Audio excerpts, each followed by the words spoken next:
rotunda kiti na turang na buni balu va bulu satalana singandai ve kemni na turang itu ke sa sini da buti kemni andon dua na leni Bosnia san tiga talangan na bali sini matentu juga rabatana singandai na leni san to manda wabin na sarbagali buna kena mai bagadur juga na Wingara bideder na singandai, ena bukni nonggu maitiko, mai mata takacu na nonta matentu sa vidi tu kana ngongo. Wabna kana bakali buna kena mai lakatal cu na bisa mati ni banua, wata kena matentu, ena kena sasang takicu kana tosobata wata kena birungorungodi ni matentu wata kena banua, wakani sa redeti ko na sasangan ni matentu na tikena o bagambote ni sana redeti ko na vidana kasa mai vador chiko ena kena mai induri na matentu mai na Disemba ni Ronondolu Rosa Bulkarua beleta na vekasa ta mai redeti ko saya do tumena lomanitin kawan namba kisangima maina Ronondolu kawan o atau sarang maina Ronondolu Rosa Bulkarua dina ni amai lakambeka na tungalala ena ambaki Ronondolu cinkapa ni mai lakana binding nigi wata kena Ronondolu tinkawalu yondana kamenda papakasa mataka ciko nina bika kita lakatunda na rukuni lawa kwa mai mbiu weekend da senga ni ndaba rongo dikina ya na bu ni bagulo ko sa di ditungo no ya bu bugulo ni constitution ya ni bagulo ni Ronondolu tin katol kwenda di chicken na singandai na raya o bandi takachu ni sengolangan ni tigo bana bi o mandanga batala ki na bi kendana lini bonwa libu cuna kena bakata taru, yo na matentu, esa andike bacukan ena buku ni kau ya tiko main ngona di cuma kena na matentu ni bakai balu na Ronondolu kawan, ya main Ronondolu kapa, main Ronondolu cinkapa, Ronondolu cinkapa, patekena main Ronondolu Rosa Bulkarua, kasami laki na binding sabi so kena na matentu. Lebutu na wakasama itu bata kena we bosa kimba kasala katu yo na matentu talanga sa kilati una tikina yo ni na kilabna kan satu na bi lawai so menda muria ke manila ka so na bibisa na lawai so ya itu bana lomnia bani babuloa na kana ngoni sala mendo biso kina uklai libra se kowiti gona tikina wakambimbi ele bona bibi so alaka kwa tarikan na itu kini bonwa na kana mboka na mbasule turang na kana mai kota ni na senate kwa tiukin na masni matani mbasule turang wata kena tikini lawa kwa bandi tagichigo ni kendo na lawa tarana kawituki me ndo bakarungo di na leni mbasule turang ai chigo bana senate na kena mai kota na senate aku samai wakai lulung ke chigo kina na sema mai na bonua kina matentu bata kina non rondo birong ya na buku nitikina samai bakandure kina na matentu na mbasule turang nangai wakamadala chigo nortona tamadala itu ki nabi kaiso samai bakador itu guna tikina ona sini tarasara ini baka matilalai na buku ni kena bakang kata taki nabi ngarabi ni mbasule turang batake nabi tamadala kedi kochi guna tamadala itu ki na itu ki land transport na Vitor Ngibonua Native Lands Commission batalaki na chiko na Fijian Affairs Board na kena tambanan ni bingare bakaila puna itu ki trust fund ko ni ndakila benda kan ni dapabi de benda kapana matentu ni turang prime minister na ngona ya o laisen yang garse o talakina na matentu ni SDL na ngona itu kena marambal rogutun regeti na kena me lagatu e sonna yabu marin ta tos chukina dar ni bandi te kenda chukina yo na yabu ya ndaba binu na bana kalu ni sini mai kota ni todo na ngona mai laga kina na bobir ni ronondol kaon wata kena diri chumen na matentu ni Fiji First na laga ko sa mai lang ko sa semati wanggang katataki nduri na bosle baturang sartu laga chukuna kena komiti mena panggang katataki bala ba mimi na kena sema subu mai kina lomani nonda witu baturang biasa na Wambi bital nga na kena ngarabe na bi bator taki nina ronga talanga na ibida na membalate chuna bi bator taki ko samai kitu sasangata kame na ruguni matentungo wilikina na itauke wealth fund itauke development fund facility watakena landowners eco tourism project kaya bida na bunu arani siapa nikina na ngada ni bibator taki korati kolomani asa na wilikina na kampanye ni matangga si trust fund si abusa kaya na numuchu gumera sa tosekchu na bibator taki ni umbula senggel se bisnisi o se mata talanga ika na numuni sasanga me siapa ni bana bi ngada ni matentu sini ko nga batalaki na cooperative so ke mem samai vital no chuna kenanduri sartu ngole ni na tambana ni cooperative kemi orto ngai mamadal talaki na tambana tambana ni wuli na ministry sa bakanduri talangan do na tubutu strategic plan 2023-27 kena ngarabe na wuli berna luvenda madasagi mawati ko na kena tabu dina rewa primary schools rugby wakabi usasinin rota karona rugby iyo na bibo sakya tigo talaki na gasni bulili unanda to lomani yasana widana vikara kota dagama imbaleta na didi bagusuni korni buli sona ngada ni bingara bichuno romni korni buli kakitu sana bisa mati chukina watalaki na kena ndolore me didi bakana korni buli na buku ni kena didi bake pakai labo na komiti ni korni buli orto na bingara bichukina me rarokobo chigo na ngada ni procedures and policy ni matentu mena Ministry of Education vida saramai wilitumba ka ba suspended serabu tuwa kawawa na nondra bangategi labo na buku ni tikinongo sa ketu bibu kita langsung aja na nunggu bal ni usini karau chuna buli mesa sangat tegi metos lim meka kinan dua tal na batengen dengan merani bakatotol tegi meka na kone labo sandu budget takin baletan na bibi kurni buli balete juga na tamban ni tite sa lebu talangan na bibator tak sa laka juga na bibuke kelas juga sara weekend yang dundu na nonda ngusar nga ba bikor sebi matanggal mesema ni bana bertu na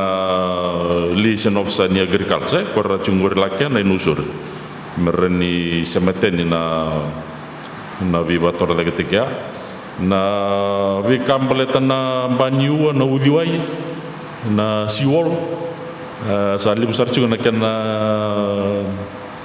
kowai baletan na tumbuni sebisonin raki si level rice yo na wika kede kwa na kode kemain nambosin ni bakor na tikin nasan ko pambimbita juga ni memori juga na ngoni salah kuasa prioritas takan sa sotubannya ni na bosnia sana batala kin bertono komisna kena bol ni PA miketung Indonesia metikina yona tubutuba juga ban agriculture Ministry of Agriculture and Waterways nangonongo yana nangi ronga tambe kana singa bagarumbu kana kena kaliba kena nakena budget sa nakena itubu-tubu pakai labo go endo na lomani nontesa na ko iti ko maleta na tumbu ni na bisonin raki sena tumbu ni wai na sea level rise sa ndike bital chunga ni warambai le bona tikina na hukuni bengarabi ni matentu na tamadada ni tonto ni bikorlile na sapa mimbita kisu na kena tangoma kisu na yombula na tubu-tubu kambala bui oba benar ka bagalim besar bikin dona development plan sustainable development plan committee makanya sana untuk sanggar apa juga usama rida talcingan na kena labe-labe watala kina nabi tamban ni matentu kala rembang sa Indonesia se dua mai rona rua ko sa cugo na itu-tuba ba na kina bali kina marambal na rutu dikete na torna buli ba lambas niasan ni sa tigo ni na tuba ni meba na raro talaga na kina semati mai ba na tubu-tubu ni bibator tak ni matentu ko sa tuba ni cungo na National Development Plan kini bala ni sa cugo ni tubu-tubu niasan sarani siamika na sana talanga sarani i reida na tubu-tubu ruo ya mereni tuban ken na bibator tak watala ken mesia mabur na wingatang so kor pakai labotak talcungan na bibator tak rani siam mabana bimatentu watala ken wi na NGO se non state organizations ni na rongo tu na bibiso ni to tambana na kena ko talamay na doa na tumbagelu na public works department dona kabimbi ke to mere na tambana ni ngunisala na Fiji Roads Authority na kena sulebu na lebu ni ya uni matentu ya pangata kitukina sa sibia sara so na ngunisala ko may na stadium ika bia basang 10 kali 5 million ni ya ninda ebanga na kilomita kembali dona kilomita be 3 million ni dona mita be abole juga ni rusaul magana undur se tulsa abule ya sana nabi tikina ba ke to sa reviti ko me sa ke to kuni rele ni warna kali sobli liba ya mesalore matanga na ngunisala nabi korkor matani bi korkor dura ni lomni kor bakata laki na tondo kuni bi korlele we rural roads patakena community roads kwe asyang tu ni siapa katum berapa na kena bingkarabi yo ya menanggai mai lori chicken na Fiji Road Authority kena PWD merona was na takataka ambaleta me roni lori ya ni kona bunu kora sasenga ni takatu sesa apaka wele tagitu na ukla libura bakatorno chicken baleta na munisala na Rewuchi Road kelas na baka matatag sibi kami ni sa ka chunga na kena bibita ka so na ada nampak na technical wata kena engineering works ni ndo ta kana kena pandindika ngona sa gima kina nagimbi wata kena pandindika wata kena iso bagai law sa nangimbi baka tenda ya usah bang kitir tu cuma nak apa cuma baka total tag merani baka butukan ni beleta sama imbu chicken total yo chese quando mai ba madala juga na bosnia sanda ba bini mina baka libo na bula ayo kala libo kem ni sinindo baka nindo bos juga ba bina kabwa yo sa sangat terkejut nanti kita merana me babutukan ambaletan nakena samai balabutu nakena vital mataki na tato nak terkejungan na mbula rambai lebu na dona na tamban nimbula na mate non communicable diseases kwa sa chugo nongo nakena ngaro ni bena kana bikanda kania na mate ni suka na tamban ni mbula sa bambimita tal juga na tikina batake na sa tete sar bagalebu sa libu sar na wili ni le no sa tubira na HIV AIDS ngondo na mate bakanda sini dana no mucu ni sini tu yo sa tuke de bibonong kaya sa vamos na matentu menda mambimbi berna non dei tambangon na matengo na kenan dewa na kenan luria ni na bingun saleso na kenan tangko magicugor na non dei tambangon watalikin na non de lini bonwa wambotani ndaba bena na ni mai bilu tagicugor na singandai na turang ital-tal wambotani santana kilabana kita na keni walinga sa cukup mendabar bicugor na bosin kelu we live according to the word of God enara ni lelekin na bi kasa tamai sota bicungo na wai ni bibang matinta kisanda kilabana cuk sa tete sar cuk yo na matintu sa